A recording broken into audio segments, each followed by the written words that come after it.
Yes. Okay. So the Founding Fathers knew it could almost assuredly be wrong, right? So the system of a republic versus a democracy is it has to be slow and arduous and intentional because it has a preference on liberty, right, not on free stuff.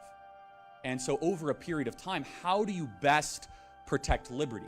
Well, you got to spread over all the representation over space and time, right? So you do it over a lot of states, a lot of square miles, a lot of acreage, and it takes a lot of time to take over the federal government, right?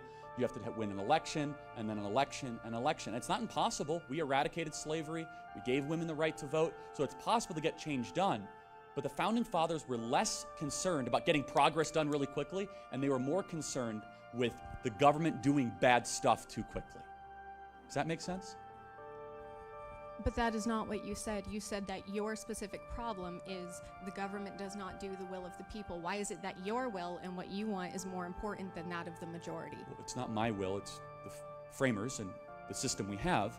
But to answer your question, I believe the best way to determine the will of the people is through states' rights and states' directives. If Kansas wants to say, hey, we can have decentralized gun laws or school choice, God bless Kansas.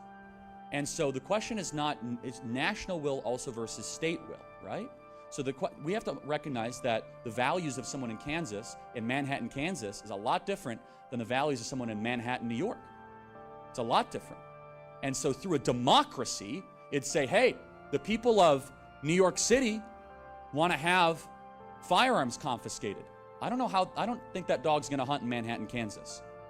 Well, Kansas State University, so I don't know. But it allows, answer your question, it allows people that disagree with one another to live in the same nation. You see, a Republican-style government, small r, allows people that might agree on almost nothing to still engage in self-government while still having a national project to participate in. So to clarify it even more, it is a question of the consent to the governed. If it was just a democracy, it would be an up or down vote on every single person, and that's it. The Founding Fathers saw that fail time and time again. Athenian democracy, people just vote themselves stuff. So they said, we have to have some sort of system that realizes that if men were angels, government would not be necessary, but men are not angels, so we got to create some sort of government. Federalist 51, as Madison said.